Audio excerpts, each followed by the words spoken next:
పాలకుర్తి మండలం మంచుపల గ్రామం గుడిగంట తండాలో నిన్న సాయంత్రం ఈదురుగాలులతో కురిసిన అకాల వర్షానికి దెబ్బతిన్న పంట పొలాలను మామిడి తోటలను పరిశీలించి రైతులకు ధైర్యం చెప్పిన మాజీ మంత్రి ఎర్రబెల్లి దయాకర్ రావు ఈ సందర్భంగా వారు మాట్లాడుతూ రైతు బంధు రైతుకు పెట్టుబడి దుక్కి దున్నినప్పుడే కలుపు తీసేటప్పుడే ఇవ్వాలి కానీ వడ్లు వచ్చాక పంట నష్టపోయాక వేస్తే రైతులు ఏం లాభమని రైతు బంధు వేస్తామని చెప్పడం కాదు వెంటనే రైతుల ఖాతాల్లో జమ చేయాలని కేసీఆర్ రైతు బంధు కింద 11 సార్లు 72,000 కోట్ల రూపాయలు ఇచ్చాడు.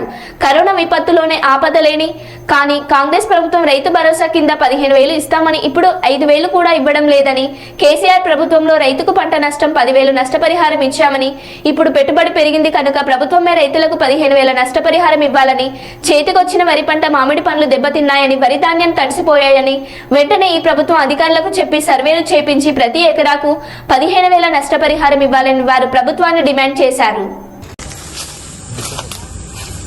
ఇవాళ రేపటి తింటుంది కళ్ళమైనట్టు అయితే అవును సార్ బెంగళూరు సైజ్ కూడా వచ్చింది సార్. మంచి సైజ్ తెంపే టైం సార్. తెంపే టైంలో మీకు మామిడి తోట లాభం ఫామ్ ఆయిల్ లాభం ఇప్పుడు అయింది కదా సార్. బిఫోర్ మనం మ్యాంగో మీదనే ఉండే. మన మీ అధికారంలో వచ్చినప్పుడు పామ్ ఆయిల్ వచ్చింది.